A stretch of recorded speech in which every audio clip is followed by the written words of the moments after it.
ನಮಸ್ಕಾರ ಸ್ನೇಹಿತರೆ, welcome back. ಹಿಂದಿನ ವಿಡಿಯೋದಲ್ಲಿ ನಾನು ಆಲ್ರೆಡಿ ಚಾಪ್ಟರ್ನ ಕಲಿಸಿದ್ದೇನೆ. ಈ ವಿಡಿಯೋದಲ್ಲಿ ಕ್ವಶನ್ ಆನ್ಸರನ್ನು ಮಾಡ್ತಾ ಇದ್ದೇನೆ. ಫಸ್ಟ್ ವ್ಯಾಕ್ಯಾಬ್ಯುಲರಿಯಲ್ಲಿ V1 ಏನಿದೆ ಅಂದರೆ fill in the blanks using suitable words from the words given in the bracket. ಇಲ್ಲಿ ಬ್ರ್ಯಾಕೆಟಲ್ಲಿ ನಿಮಗೆ ಕೆಲವೊಂದು ವರ್ಡ್ಸ್ ಕೊಟ್ಟಿದ್ದಾರೆ, ಅದನ್ನು ತೆಗೆದು ಫಿಲ್ ಮಾಡಬೇಕು. ಎಲ್ಲ ಕ್ವಶನ್ಸ್ ಇಲ್ಲಿ ಇರೋದು ಚಾಪ್ಟರ್ ಒಳಗಿರೋದೇ ಆಗಿದ್ದರಿಂದ ನೀವು ಚೆನ್ನಾಗಿ ಫಿಲ್ ಮಾಡ್ಬೋದು. ಫಸ್ಟ್ ಕ್ವಶನ್ ನೋಡಿ, the earth was the dash place where adults and children enjoyed good life. Dirtiest ಅಥವಾ healthiest? The earth was the healthiest place. One of the witches was dash about people being healthy, furious, ಕೋಪಗೊಂಡಿದ್ರು. There was a big explosion that destroyed the forest. ಒಂದು ದೊಡ್ಡ ಸ್ಫೋಟ ಆಯಿತು. The witches were trapped in a small bottle. ಏನಾಗಿತ್ತು? ಮಾಟಗಾರ್ತಿಯರೆಲ್ಲ ಒಂದು ಚಿಕ್ಕ ಬಾಟಲಲ್ಲಿ trap ಆಗಿದ್ದರು. There was no vaccine to get rid of the witches. ಯಾವುದೇ ರೀತಿ ಔಷಧವಿರಲಿಲ್ಲ. When a person became healthy, the witches had to leave the body reading on a sneeze. ಯಾವಾಗ ಒಬ್ಬ ವ್ಯಕ್ತಿ healthy ಆಗಿರ್ತಾನೋ witches ಏನು ಮಾಡಬೇಕಿತ್ತು? ಅವನ ಬಾಡಿಯನ್ನು ಬಿಡಬೇಕಿತ್ತು. ಇಲ್ಲೇನಿದೆ ನೋಡಿ V2 ಅಲ್ಲಿ, find fruits and vegetables from the word grid and shade them using suitable colours. Compare your answer with those of your partner. One is done for you. ಇಲ್ಲಿರುವಂತಹ ಬಾಕ್ಸಲ್ಲಿ ನಾನು ಆಲ್ರೆಡಿ ಮಾಡಿದ್ದೇನೆ. Fruits ಮತ್ತು ವೆಜಿಟೇಬಲ್ಸ್ ಇದೆ, ಅದನ್ನು ನೀವು ಕಂಡುಹಿಡಿಬೇಕು. ಫ್ರೂಟ್ಸ್ ಮತ್ತು ವೆಜಿಟೇಬಲ್ ಬೇರೆಯಾಗಿ ಬರಿಬೇಕು. ಫಸ್ಟ್ ಇಲ್ಲಿ ನೋಡಿ, ಒಂದು ಅವರು ಮಾಡಿಕೊಟ್ಟಿದ್ದಾರೆ ಲೈಮ್ ಅಂತ ಮಾಡಿಕೊಟ್ಟಿದ್ದಾರೆ, ಲಿಂಬು. ನೆಕ್ಸ್ಟ್ ಇಲ್ಲಿ ನೋಡಿ, ಪೊಮೊಗ್ರೆನೇಟ್ ಅಂತ ಇದೆ, ಇಲ್ಲಿಂದ ಇಲ್ಲಿಯವರೆಗೆ ಪೊಮೊಗ್ರೆನೇಟ್ ಅಂದರೆ ದಾಳಿಂಬೆ. ಇಲ್ಲಿ ಪಂಪ್ಕಿನ್, ಕುಂಬಳಕಾಯಿ. ನೆಕ್ಸ್ಟ್ ಇದು ಪೈನಾಪಲ್ಲು ಆಗ್ತದೆ, ಆ್ಯಪಲ್ಲು ಆಗ್ತದೆ. ಚಿಲ್ಲಿ, ಹಸಿಮೆಣಸಿನಕಾಯಿ. ಕ್ಯಾರೆಟ್, ಬನಾನಾ, ಬಾಳೆಹಣ್ಣು. ಗ್ರೇಪ್ಸ್, ದ್ರಾಕ್ಷಿ. ಆನಿಯನ್, ಈರುಳ್ಳಿ. ಇಲ್ಲಿ ಮತ್ತು ಆರೆಂಜ್ ಇದೆ. ಪೀಸ್, ಆಮೇಲೆ beans, tomato, brinjal, cabbage, radish, guava ಅಂದರೆ ಪೇರ್ಲೆ ಹಣ್ಣು. ಈಗ pomegranate fruit, guava fruit, orange fruit, mango fruit, apple fruit, pineapple fruit, banana fruit. ಇಷ್ಟು ನೀವು ಫ್ರೂಟ್ಸ್ ಅಂಡರಲ್ಲಿ ಬರಿಬೇಕು. ನೆಕ್ಸ್ಟ್ ಏನು? Pumpkin, radish, cabbage, chilli, tomato, beans, peas, lime, ಇದೆಲ್ಲ ವೆಜಿಟೇಬಲ್. ನೆಕ್ಸ್ಟ್ ಇಲ್ಲಿ ನೋಡಿ, C2, discuss with your partner and answer the following question. What made people strong and healthy in olden days? Olden daysಲ್ಲಿ ಏನು ಜನರನ್ನು strong ಮಾಡ್ತಿತ್ತು ಅಂದರೆ, ಬೆಳಗ್ಗೆನೇ ಎದ್ದು walk ಮಾಡ್ತಿದ್ರು, ಎಕ್ಸಸೈಸ್ ಮಾಡ್ತಿದ್ರು, ಮತ್ತು ಫ್ರೂಟ್ಸು, ತರಕಾರಿ, ಹಣ್ಣುಗಳನ್ನು ತಿಂತಾಯಿದ್ರು. Fruits and vegetables, good healthy ಫುಡ್ಡನ್ನು ತೆಗೆದಿದ್ರು. ಇದರಿಂದೆಲ್ಲ ಹಿಂದಿನ ಕಾಲದ ಜನರು ತುಂಬ ಸ್ಟ್ರಾಂಗ್ ಇರ್ತಿದ್ರು ಅಂತ ಬರೀಬೋದು. ಆನ್ಸರ್ಸ್ ಲಾಸ್ಟಲ್ಲಿ ಪಿಕ್ಚರನ್ನು ಹಾಕ್ತೇನೆ. How would the Poshan change the people? Poshan ಅದು ಕುಡಿದ ನಂತರ ಹೇಗೆ ಚೇಂಜ್ ಆಗ್ತದೆ? ಏನು, ಮಾಟಗಾರ್ತಿಯರು ಒಂದು ಸಣ್ಣ ಬಾಟ್ಲಲ್ಲಿ ಟ್ರ್ಯಾಪ್ ಆಗಿರ್ತಾರೆ, ಅದು ಒಂಥರ ನ್ಯೂ ಡ್ರಿಂಕ್ ಥರ ಆಗಿರ್ತದೆ. ಅದನ್ನು ಕುಡಿದ ನಂತರ ಏನೇನಾಗ್ತದೆ? ಲೇಝಿ ಆಗ್ತಾರೆ. ಯಾವುದೇ ರೀತಿ ಒಳ್ಳೆ ರೀತಿ ವೆಜಿಟೇಬಲ್ ಮತ್ತು ಫ್ರೂಟ್ಸನ್ನು ತಿನ್ನೋದಿಲ್ಲ. ಬರೀ ಜಂಕ್ ಫುಡ್ ಅಂದರೆ ಪಿಜ್ಜಾ, ಬರ್ಗರನ್ನು ತಿನ್ನಲಿಕ್ಕೆ ಸ್ಟಾರ್ಟ್ ಮಾಡ್ತಾರೆ. ಟಿವಿಯನ್ನು ಇಡೀ ದಿನ ನೋಡ್ತಾ ಇರ್ತಾರೆ. ಆಮೇಲೆ ಯಾವುದೇ ರೀತಿ ಎಕ್ಸಸೈಸು, ವಾಕಿಂಗ್, ರನ್ನಿಂಗ್ ಏನೂ ಮಾಡೋದಿಲ್ಲ. ಮತ್ತು ಹೊರಗಿನ ಜನರೊಟ್ಟಿಗೆ ಇಂಟ್ರ್ಯಾಕ್ಟ್ ಮಾಡೋದಿಲ್ಲ. ಇಷ್ಟೆಲ್ಲ ಚೇಂಜಸ್ ಒಬ್ಬ ವ್ಯಕ್ತಿಯಲ್ಲಿ ಆಗ್ತದೆ. Why were the witches not able to make the kind of a magic potion they wanted to prepare? ಯಾಕೆ ಮಾಟಗಾರ್ತಿಯರು ಅವ್ರು ಏನು ಮಾಡಬೇಕಂತ ಇದ್ದದನ್ನು ಮಾಡಲಿಕ್ಕೆ ಆಗಲಿಲ್ಲ? ಯಾಕಂದರೆ ಅವರಲ್ಲಿ ಒಬ್ಬ ಮಾಟಗಾರ್ತಿ ಅವರ ಮಂತ್ರ ಅಂದರೆ ಕೆಲವೊಂದು ಇದಿರ್ತದಲ್ಲ, ಅದನ್ನು ಹೇಳುವಲ್ಲಿ ತಪ್ಪು ಮಾಡಿದ್ರಿಂದ ಇಡೀ ಎಲ್ಲ ಸ್ಫೋಟ ಆದ ಕಾರಣ ಅವರಿಗೆ ಬೇಕಾದ ಪೋಷನ್ ಮಾಡಲಿಕ್ಕೆ ಆಗಲಿಲ್ಲ. Describe the change in a boy's attitude after he drank the potion. ಏನು ಚೇಂಜಸ್ ಆಯಿತು? ಅದಿಲ್ಲಿದೆ ನೋಡಿ, ಇಲ್ಲಿ they could not harm physically. ಆದರೆ the boy's likes and dislikes in a few days a funny feeling starting in boy's mouth he no longer. ಇಲ್ಲಿಂದ ಇಲ್ಲಿವರೆಗೆ ಬರೀಬೇಕು, ice cream and ಚಿಪ್ಸ್ವರೆಗೆ. Next, what was doctor Fitton healthy is best remedy. ಏನು remedy ಏನಿತ್ತು doctor Fitton ಅವ್ರದ್ದು? ಇಲ್ಲಿ ನೋಡಿ, the best remedy was neither a pills nor a injection but just a little bit effort to eat some fruits and vegetable and then do some exercise. ಇದು ಅವರ health remedy ಆಗಿತ್ತು, ಔಷಧ ಇದಾಗಿತ್ತು. C3 ನೋಡಿ, discuss with your teacher and answer the following question. ಇದನ್ನು teacher ಒಟ್ಟಿಗೆ discuss ಮಾಡಿ ಕೆಳಗಿನಕ್ಕೆ ಉತ್ತರ ಕೊಡಬೇಕು.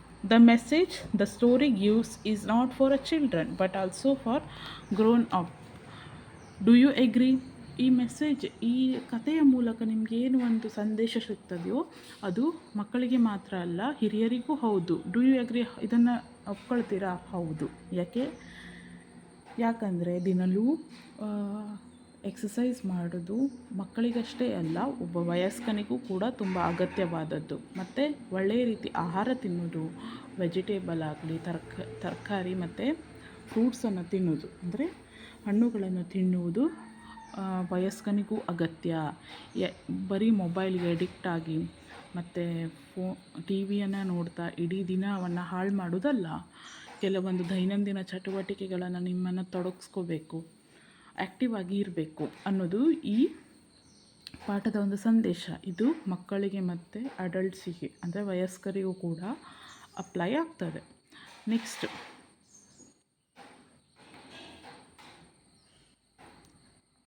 Second one, with the help of paragraphs 4 and 5 describe the illness and the cure. ಇದೆಲ್ಲ ಪ್ಯಾರಾಗ್ರಾಫ್ನ ಹೆಲ್ಪ್ನಲ್ಲಿ ಒಂದು 4-5 ಲೈನಲ್ಲಿ ಇಲ್ನೆಸ್ ಕ್ಯೂರ್ ಆದದ ಬಗ್ಗೆ ಬರೀಬೇಕು. ಹೇಗೆ ಇಲ್ನೆಸ್ ಕ್ಯೂರ್ ಆಯಿತು ಅನ್ನೋದರ ಬಗ್ಗೆ ನೀವಿಲ್ಲಿ ಎಕ್ಸ್ಪ್ಲೇನ್ ಮಾಡಬೇಕು ಅಂತ ಹೇಳಿದ್ದಾನೆ. ಕ್ಯೂರ್ ಆಯಿತು ಅಂದರೆ ಪೀಪಲ್ ಏನು ಮಾಡ್ತಾರೆ, ಜನರೆಲ್ಲ ಹೊರಗೆ ಹೋಗೋದು ಬಂದ್ ಮಾಡ್ತಾರೆ, ಒಳ್ಳೆ ರೀತಿಯ ಆಹಾರ ತೆಗೆಯೋದನ್ನು ಸ್ಟಾಪ್ ಆಗ್ತದೆ, ಯಾವುದೇ ರೀತಿ ಆ್ಯಕ್ಟಿವಿಟಿ ಇರಲ್ಲ, ರನ್ನಿಂಗ್, ವಾಕಿಂಗ್, ಆ ಥರ ಯಾವುದೇ ರೀತಿ ಆ್ಯಕ್ಟಿವಿಟಿ ಇದ್ದಾಗ ಡಾಕ್ಟರ್ ಫಿಟನ್ ಹೆಲ್ದಿ ಅವರು ಏನು ಒಂದು ಡಿಸ್ಕವರ್ ಮಾಡ್ತಾರೆ, ಏನು ರೆಮಿಡಿಯನ್ನು. ಜನರು ಒಳ್ಳೆ ರೀತಿಯ ಆಹಾರ ತೆಗಿಬೇಕು, ಅಂದರೆ ವೆಜಿಟೇಬಲ್, ಫ್ರೂಟ್ಸನ್ನು ತಿನ್ನಬೇಕು, ಗುಡ್ ಫುಡ್ಡನ್ನು ತಿನ್ನಬೇಕು, ಮತ್ತು ಚೆನ್ನಾಗಿ ಹ್ಯಾಪಿಯಾಗಿ ಬದುಕಬೇಕು, ಖುಷಿಯಾಗಿ ಇರಬೇಕು, ಮತ್ತಿನ್ನೇನು ಎಕ್ಸಸೈಸ್ ಮಾಡಬೇಕು, ವಾಕಿಂಗ್ ಮಾಡಬೇಕು. ಈ ರೀತಿಯಾಗಿ ಇಲ್ನೆಸ್ಸನ್ನು ದೂರ ಮಾಡ್ತಾರೆ. ಅರ್ಥ ಆಯ್ತಾ? ಈ ರೀತಿ ಶಾರ್ಟಾಗಿ ಬರಿಬೋದು, ಅದನ್ನು ನಾನು ಬರೆದು ಲಾಸ್ಟಲ್ಲಿ ಹಾಕ್ತೇನೆ. ಇಲ್ಲಿ ನೋಡಿ, listen and speak, work in a peer and collect information about what your friends do and not do. Find out A few details about your friends. ಇಲ್ಲಿ ನಿಮಗೆ ಫ್ರೆಂಡ್ ಇರ್ತಾರಲ್ವ, ಬೆಸ್ಟ್ ಫ್ರೆಂಡ್ ಯಾರಾದರೂ, ಅವರ ಹತ್ರ ಅವರ ಬಗ್ಗೆ ತಿಳ್ಕೊಬೇಕು ನೀವು. ಅಂದರೆ ಏನಿಷ್ಟ, ಏನು ಮಾಡ್ತಾರೆ. ಕೆಲವೊಬ್ಬರು ಮಕ್ಕಳು ಡ್ಯಾನ್ಸ್ ಮಾಡ್ತಾರೆ, ಕೆಲವೊಬ್ಬರು ಹಾಡು ಹೇಳ್ತಾರೆ, ಡ್ರಾಯಿಂಗ್ ಮಾಡ್ತಾರೆ, ಕೆಲವೊಬ್ಬರು ಆಟ ಆಡ್ತಾರೆ. ಎಲ್ಲರಿಗೂ ಬೇರೆ ಬೇರೆ ರೀತಿಯಲ್ಲಿ ಇಂಟ್ರೆಸ್ಟ್ ಇರ್ತದೆ. ಹಾಗೆ ಇಲ್ಲಿ ಒಂದು ಕೊಡ್ತಾರೆ, do you dance? Priya ask Sharath. Priya ಮತ್ತು ಶರತ್ ಇಲ್ಲಿ ಫ್ರೆಂಡ್ಸ್. ಪ್ರಿಯಾ ಏನು ಕೇಳ್ತಾಳೆ ಶರತ್ತಿಗೆ, ಡು ಯು ಡ್ಯಾನ್ಸ್? ನೀನು ಡ್ಯಾನ್ಸ್ ಮಾಡ್ತೀಯಾ? No I don't, Sharath answered. ಇಲ್ಲ, ಶರತ್ ಏನಂತಾನೆ, ಇಲ್ಲ. Then Sharath ask, can you dance? Yes I can, answered Priya. Does Altaf dance? Asked Sharath. Priya answered, no he does not but he sings well. ಇಲ್ಲೇನಾಗಿದೆ, ಯಾವಾಗ ಶರತ್ ಪ್ರಿಯನಿಗೆ ಕೇಳ್ತಾನೋ, ಪ್ರಿಯಾ ಹೇಳ್ತಾಳೆ, ಹೌದು ನಾನು ಡ್ಯಾನ್ಸ್ ಮಾಡ್ತೀನಿ ಅಂತ ಹೇಳ್ತಾರೆ. ಆವಾಗ ಶರತ್ ಇನ್ನೊಂದು ವ್ಯಕ್ತಿ ಬಗ್ಗೆ ಕೇಳ್ತಾನೆ, ಯಾರವನು? ಅಲ್ತಫ್. ಅಲ್ತಫ್ ಡ್ಯಾನ್ಸ್ ಮಾಡ್ತಾನೆ? ಅವ್ನು ಡ್ಯಾನ್ಸ್ ಮಾಡೋದಿಲ್ಲ, ಬಟ್ ಏನು ಹಾಡು ಹೇಳ್ತಾನೆ ಅಂತ ಹೇಳಿದ್ದಾರೆ. ಈ ರೀತಿಯಾಗಿ ನೀವು ಕೂಡ ನಿಮ್ಮ ಫ್ರೆಂಡ್ಸ್ ಬಗ್ಗೆ ತಿಳ್ಕೊಬೇಕು. ನೆಕ್ಸ್ಟ್ ಇಲ್ಲಿ ನೋಡಿ, ಇಲ್ಲಿ ಕೆಲವೊಂದು ಟಾಪಿಕ್ಸ್ ಇದೆ ನೋಡಿ, swimming, playing games, painting, clay modelling, telling story, reading books, watching television.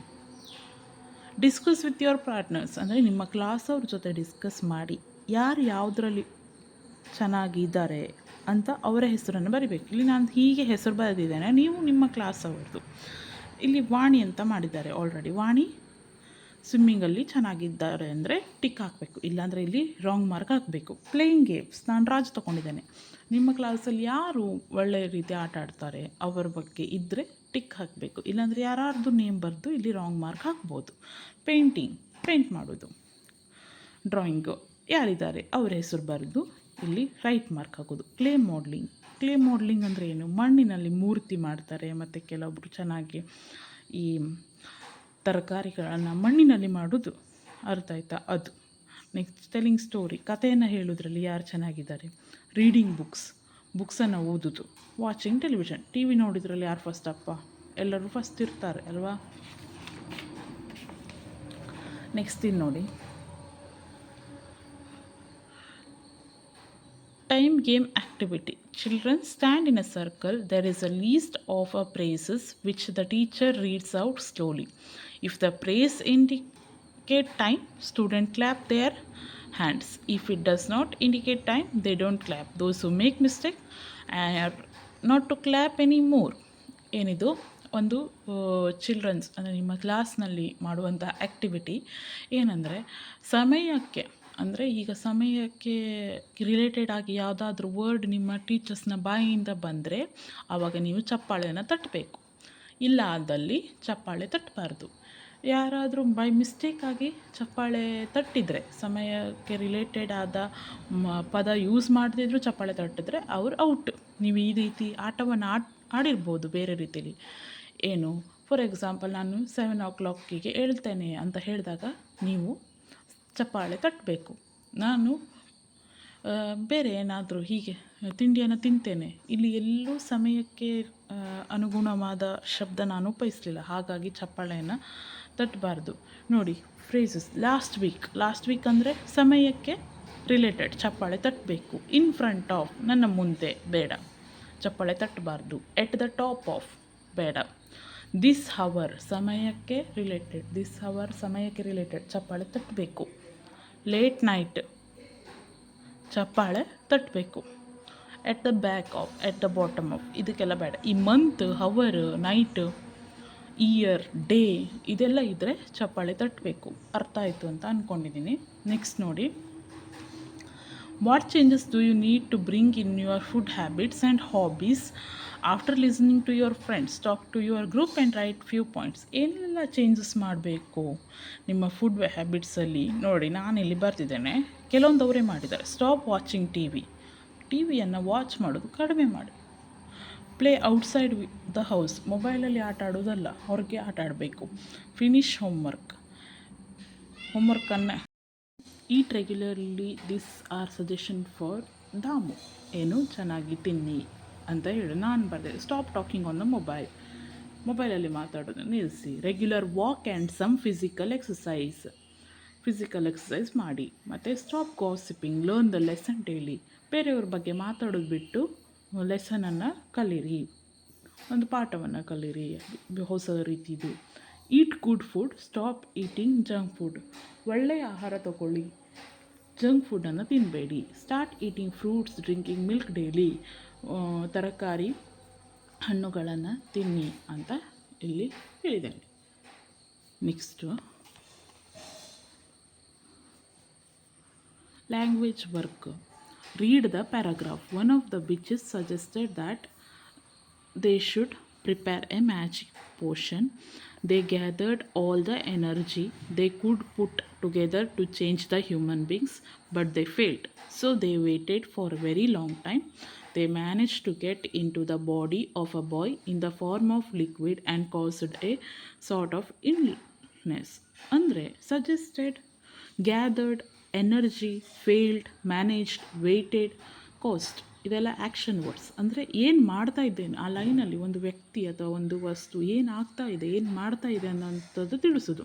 ಆ ವರ್ಡನ್ನು ತೆಗೆದರೆ ಆ ಒಂದು ಸೆಂಟೆನ್ಸಿಗೆ ಮೀನಿಂಗ್ ಇರೋದಿಲ್ಲ, ಹಾಗಾಗಿ ಅವನ್ನು ಆ್ಯಕ್ಷನ್ ವರ್ಡ್ಸ್ ಅಂತ ಹೇಳ್ತೇವೆ. ಅಲ್ಲಿ ಏನಾಗ್ತಾ ಇದೆ ಅನ್ನೋದನ್ನು ತಿಳಿಸ್ತಾ ಇದೆ, ಆಯಿತಾ? ಅದೇ ರೀತಿ ನಿಮಗೆ ಕೆಲವೊಂದು ಕೊಟ್ಟಿದ್ದಾರೆ ಇಲ್ಲಿ. Discovered, found, prepared, cured, injected.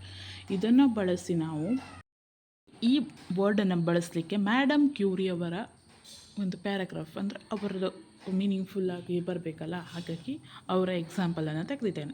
Madam Curie discovered radium, she found it in the ore of a radium, found ಕೂಡ ಯೂಸ್ ಮಾಡಿದೆ.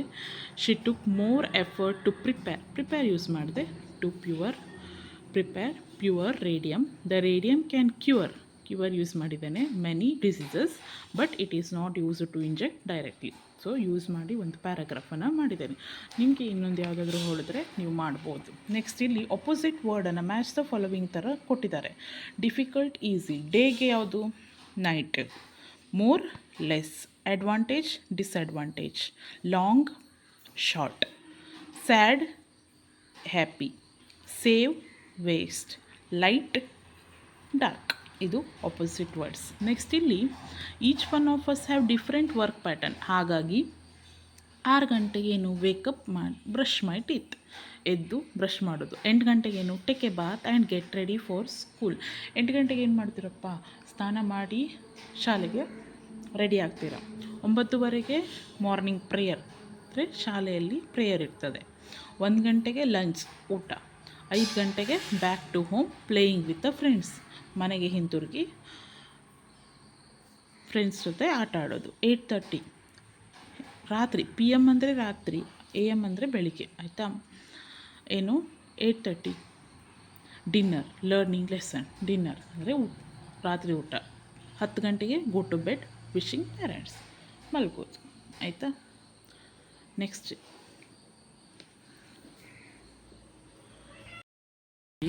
more food. Some food items can be eaten on, some others have to be cooked before they can eaten. Put the different food items below in the correct balloons. ಇಲ್ಲಿ ನಿಮಗೆ ಬಲೂನ್ಸನ್ನು ಕೊಟ್ಟಿದ್ದಾರೆ. ಕೆಲವೊಂದು ಆಹಾರ ಪದಾರ್ಥಗಳು ಹಾಗೆ ತಿನ್ಬೋದು, ಅಂದರೆ ಬೇಯಿಸದೆ, ಕುಕ್ ಮಾಡದೆ ತಿನ್ಬೋದು. ಕೆಲವೊಂದು ಬೇಯಿಸಿ ತಿನ್ನಬೇಕು. ಹಾಗೆ ಇಲ್ಲಿ ಆಹಾರ ಪದಾರ್ಥಗಳನ್ನು ಕೊಟ್ಟಿದ್ದಾರೆ ಈ ಬಾಕ್ಸಲ್ಲಿ. ಅದನ್ನು ಬೇಯಿಸಿ ತಿನ್ನುವುದು, ಬೇಯಿಸದೇ ತಿನ್ನುವುದು, ಮತ್ತು ಬೇಯಿಸ್ಬೋದು, ಹಾಗೆ ಕೂಡ ತಿನ್ಬೋದು ಅನ್ನೋದು ವಿಂಗಡಣೆ ಮಾಡಬೇಕು. ಫಸ್ಟ್ ಇಲ್ಲಿ ಕ್ಯಾನ್ ಬಿ ಈಟನ್ ರಾ, ಅಂದರೆ ಹಾಗೆ ತಿನ್ಬೋದು, ಹಸಿಯಾಗಿ ಅಂತ ಹೇಳ್ತೀವಲ್ಲ. ಯಾವ್ಯಾವುದು? ಮ್ಯಾಂಗೋ, ಮಾವಿನ ಹಣ್ಣು. ಕ್ಯಾರೆಟ್, ಕುಕುಂಬರ್ ಅಂದರೆ ಸೌತೆಕಾಯಿ. ಬನಾನಾ, ಬಾಳೆಹಣ್ಣು. ಓನಿಯನ್, ಈರುಳ್ಳಿ ಹಾಗೆ ತಿಂತೇವೆ, ಹೌದಾ? ಆರೆಂಜಸ್, ಟೊಮೆಟೊ, ಆಯಿತಾ? ಇಷ್ಟು. ಮತ್ತು ಹ್ಯಾವ್ ಟು ಬಿ ಕುಕ್ಡ್, ಅಂದರೆ ಬೇಯಿಸಿಯೇ ತಿನ್ನಬೇಕು. ಯಾವುದು? ಚಿಕನ್ನು, ಮಟನ್ನು, ರೈಸ್, ಅನ್ನ, ವೀಟ್, ಫಿಶ್, ಸೀರಿಯಲ್ಸ್, ದಾಲ್, ಇದೆಲ್ಲ ಬೇಯಿಸಿನೇ ತಿನ್ನಬೇಕು. ಮತ್ತು ಇದೇನು ನೋಡಿ, ಬೇಯಿಸಿ ಕೂಡ ತಿನ್ಬೋದು, ಮತ್ತು ಹಾಗೆಯೇ ತಿನ್ಬೋದು. ಯಾವ್ಯಾವುದು? ಎಗ್ ಹಾಗೆ ಕುಡಿತಾರೆ. ಮತ್ತು ಹಾಲು, ಮಿಲ್ಕ್. ಪೊಟ್ಯಾಟೊ ಹಾಗೆ ತಿಂತಾರೆ. ಟೊಮೆಟೊ, ಲೇಡೀಸ್ ಫಿಂಗರ್ ಅಂದರೆ ಇದು ಬೆಂಡೆಕಾಯಿ. ಬೀನ್ಸ್ ಮತ್ತು ಓನಿಯನ್ಸ್, ಈರುಳ್ಳಿ, ಇಷ್ಟು ಇದು. ನೆಕ್ಸ್ಟು ಇಲ್ಲಿ ನೋಡಿ, pick out a good and bad food habits for living that you find in this lesson. ಈ ಲೆಸನಲ್ಲಿ ಒಂದು ಗುಡ್ ಮತ್ತು ಬ್ಯಾಡ್ ಹ್ಯಾಬಿಟ್ ಏನೇನು ಫೈಂಡ್ ಮಾಡಿದ್ರಿ ಅಂತ ಇಲ್ಲಿ ಬರಿಬೇಕು. ಹೆಲ್ದಿ ಲಿವಿಂಗ್ ಅಂದರೆ ಗುಡ್, ಅನ್ಹೆಲ್ದಿ ಅಂದರೆ ಬ್ಯಾಡ್. ಹೆಲ್ದಿ ಅಂದರೆ ಏನು? Eating a variety of a food, ಮತ್ತು eating vegetable, eating fruits, doing exercise, ಇದು ಹೆಲ್ದಿ ಲಿವಿಂಗ್. ಅನ್ಹೆಲ್ದಿ ಲಿವಿಂಗ್ ಅಂದರೆ refusing to eat vegetable, refusing to eat good food, refusing to do exercise, refusing to go out like walking, running, etc. ಈ ಥರ. Next ಏನಿದೆ ಅಂದರೆ, here is an application form for joining health club join ಆಗಲಿಕ್ಕೆ ಒಂದು application form ಇದೆ. ಇದನ್ನು ನೀವೇ fill ಮಾಡಬೇಕು. ನಿಮ್ಮ ಹೆಸರು, ನೇಮ್, ಫಾದರ್ಸ್ ನೇಮ್, ತಂದೆ ಹೆಸರು, ತಾಯಿ ಹೆಸರು, ಡೇಟ್ ಆಫ್ ಬರ್ತ್, ಹುಟ್ಟಿದ ದಿನಾಂಕ, ಏಜ್, ವಯಸ್ಸು, ಜೆಂಡರ್, ಲಿಂಗ, ಮತ್ತು ಕ್ಲಾಸ್, ಎಷ್ಟನೇ ಕ್ಲಾಸ್ ಅಂತ, ನಿಮ್ಮ ಶಾಲೆಯ ಹೆಸರು, ಶಾಲೆಯ ಅಡ್ರೆಸ್, ಮನೆ ಅಡ್ರೆಸ್, ಮತ್ತು ಇಲ್ಲಿ ಸ್ಥಳ, ಡೇಟ್ ಬರೀರಿ, ನಿಮ್ಮ ಸಿಗ್ನೇಚರನ್ನು ಹಾಕಬೇಕು. ಇದು ನಿಮ್ಮದು, ನೀವೇ ಫಿಲ್ ಮಾಡಬೇಕು. ನೆಕ್ಸ್ಟ್ ಇಲ್ಲಿ ಒಂದು ಗ್ರಾಮರ್ನ ಒಂದು ಪಾರ್ಟನ್ನು ಕೊಟ್ಟಿದ್ದಾರೆ. ಏನು ಕೌಂಟೇಬಲ್ ಮತ್ತು ಅನ್ಕೌಂಟೇಬಲ್ ಅಂತ ಇದೆ. ಇದರಲ್ಲಿ ಸಿಂಗ್ಯುಲರ್ ಮತ್ತು ಪ್ಲೂರಲ್ ಕೂಡ ಇದೆ. ಸಿಂಗ್ಯುಲರ್ ಅಂದರೆ ಏನು? ಒಂದೇ ವಸ್ತು. ಪ್ಲೂರಲ್ ಅಂದರೆ ಒಂದಕ್ಕಿಂತ ಹೆಚ್ಚು, ಹೌದಾ? ಏಕವಚನ, ಬಹುವಚನ ಆ ಥರ ಎಲ್ಲ ಕೇಳಿದ್ದೀರಲ್ಲ, ಹಾಗೆ. Such a nouns are called countable, but other kind of noun which has no plural form is called uncountable. Plural form ಇಲ್ಲದೇ ಇರುವಂತಹದ್ದು ಅನ್ಕೌಂಟೇಬಲ್. ಕೌಂಟೇಬಲ್ ಅಂದರೆ ಏನು? ಈಗ ಒಂದು ಮನೆ ಉಂಟು, ಎರಡು ಮನೆ ಉಂಟು, ಎಣಿಸ್ಬೋದು ನಾವು, ಅದನ್ನು ಕೌಂಟೇಬಲ್ ಅಂತವೆ. ಅನ್ಕೌಂಟೇಬಲ್ ಅಂದರೆ ಎಣಿಸಲಾಗದ್ದು. ಉದಾಹರಣೆಗೆ ನಕ್ಷತ್ರವನ್ನು ನಮ್ಮ ಹತ್ರ ಎಣಿಸ್ಲಿಕ್ಕಾಗ್ತದ? ಹಾಲನ್ನು ಎಣಿಸ್ಲಿಕ್ಕಾಗ್ತದ? ಹಾಗಲ್ಲ. ಒಂದು ಲೋಟದಲ್ಲಿ ಹಾಲಿರ್ತದೆ, ಆ ಹಾಲು ಒಂದು ಲೋಟ ಎಣಿಸ್ಬೋದು, ಹಾಲನ್ನು ನಾನು ಕೇಳ್ತಿರೋದು ಎಣಿಸ್ಲಿಕ್ಕೆ ಆಗೋದಿಲ್ಲ. ಹಾಗೆಯೇ ಇದು ಇಲ್ಲಿ ನೋಡಿ, ಇದೊಂದು ಸಿಂಗ್ಯುಲರ್ ಮತ್ತು ಪ್ಲೂರಲ್. ಹಾರ್ಸ್ ಒಂದು ಕುದುರೆ, ಸಿಂಗ್ಯುಲರ್ ಒಂದು. ಹಾರ್ಸಸ್ ಅಂದರೆ ಒಂದಕ್ಕಿಂತ ಹೆಚ್ಚು. ಟ್ರೈನ್ ಒಂದು ಟ್ರೈನ್. ಟ್ರೈನ್ಸ್ ಅಂದರೆ ಒಂದಕ್ಕಿಂತ ಹೆಚ್ಚು. ಆಮೇಲೆ ಬಾಯ್ ಒಬ್ಬ ಹುಡುಗ. ಬಾಯ್ಸ್ ಅಂದರೆ ಗುಂಪು ಅಲ್ವಾ, ಒಂದಕ್ಕಿಂತ ಹೆಚ್ಚು.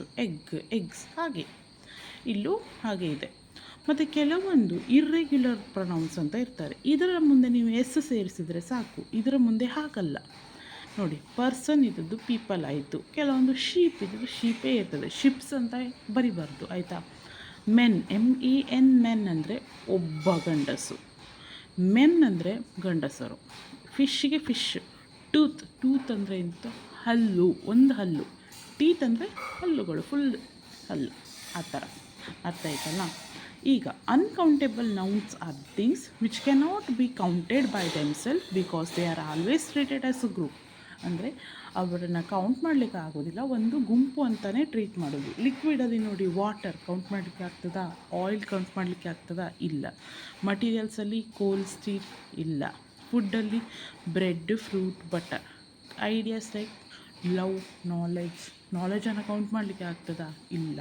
ಅದೇ ರೀತಿ ನೆಕ್ಸ್ಟು ನಿಮಗಿಲ್ಲಿ ಒಂದಿಷ್ಟು ಉದಾಹರಣೆಯನ್ನು ಕೊಟ್ಟಿದ್ದಾರೆ ನೋಡಿ. ಇದೇನು? ಆ್ಯಪಲ್ ಎಷ್ಟಿವೆ? 3 ಕೌಂಟೇಬಲ್. ಇದೇನು? ಬ್ರೆಡ್ಡಿನ ಸ್ಲೈಸ್ ಎಷ್ಟಿದೆ ಅಂತ ಕೌಂಟ್ ಮಾಡ್ಬೋದು, ಹಾಗಾಗಿ ನಂಗೆ ಕೌಂಟೇಬಲ್. ಈ ಮೊಟ್ಟೆಗಳು ಎಷ್ಟಿವೆ ಅಂತ ಕೌಂಟ್ ಮಾಡ್ಬೋದು, ಎಷ್ಟಿವೆ? 7 ಇವೆ, ಹಾಗಾಗಿ ಕೌಂಟೇಬಲ್. ಇದು ಹಣ್ಣು ಎಷ್ಟಿವೆ? 1, ಕೌಂಟೇಬಲ್. ಇಲ್ಲಿ ನೋಡಿ, ಜ್ಯೂಸ್, ಒಳಗಿರುವ ಜ್ಯೂಸನ್ನು ಕೌಂಟ್ ಮಾಡಲಿಕ್ಕೆ ಆಗ್ತದ? ಎಷ್ಟು ಗ್ಲಾಸ್ ಅಂತ ಕೌಂಟ್ ಮಾಡ್ಬೋದು, ಜ್ಯೂಸ್ ಆಗೋದಿಲ್ಲ, ಹಾಗಾಗಿ ಅನ್ಕೌಂಟೇಬಲ್. ಸಾಲ್ಟ್, ಉಪ್ಪನ್ನು ಎಣಿಸ್ಲಿಕ್ಕೆ ಆಗ್ತದಾ? ಇಲ್ಲ, ಅನ್ಕೌಂಟೇಬಲ್. ಹಣ ಅಂದರೆ ಹಾಗೆ ಅಲ್ಲ, ತುಂಬ ಇರ್ತದೆ, ನಿಮ್ಮ ಹತ್ರ ಎಣಿಸ್ಲಿಕ್ಕೆ ಆಗ್ತದಾ? ಇಲ್ಲ, ಅನ್ಕೌಂಟೇಬಲ್. ಮತ್ತು ಗದ್ದೆಯಲ್ಲಿ ಬಿತ್ತನೆ ಮಾಡಿದ ಸಸಿಗಳನ್ನು ಎಣಿಸ್ಬೋದಾ? ಇಲ್ಲ, ಅನ್ಕೌಂಟೇಬಲ್. ಇಷ್ಟು ಕೌಂಟೇಬಲ್ ಮತ್ತು ಅನ್ಕೌಂಟೇಬಲ್ ಬಗ್ಗೆ ಇರುವ ಮಾಹಿತಿ. ಇದು ಪ್ಲೂರಲ್ ಫಾರ್ಮ್, ಸಿಂಗ್ಯುಲರ್ ಫಾರ್ಮ್ ನೋಡಿ. ಬೈ ಆ್ಯಡಿಂಗ್ ಎಸ್ಸನ್ನು ಆ್ಯಡ್ ಮಾಡುವ ಮೂಲಕ ಮಾಡುವಂಥದ್ದು. ಸ್ನೇಕ್ಸ್, ಡಾಗ್ಸ್ ಆಯಿತಾ. ಫ್ರೂಟ್ ಅಂದರೆ ಒಂದೇ ಫ್ರೂಟ್ಸ್ ಅಂದರೆ ಹಲವಾರು. ವೆಜಿಟೇಬಲ್ಸ್ ಹಾಗೆ. ಫ್ರೆಂಡ್ಸ್, ಪಿಜ್ಜಾಸ್, ಬರ್ಗರ್ಸ್ ಹಾಗೆ. ಎಸ್ಸನ್ನು ಕೂಡ ಮ್ಯಾಂಗೋಸ್, ಈ ಥರ ಇವೆಲ್ಲ ಸ್ವಲ್ಪ ನೀವು ಓದ್ಕೊಳ್ಳಿ. ಇನ್ನು ಮುಂದಿನ ಚಾಪ್ಟ್ರನ್ನು ನಾನು ನೆಕ್ಸ್ಟ್ ಕಲಿಸ್ತೇನೆ. Thank you.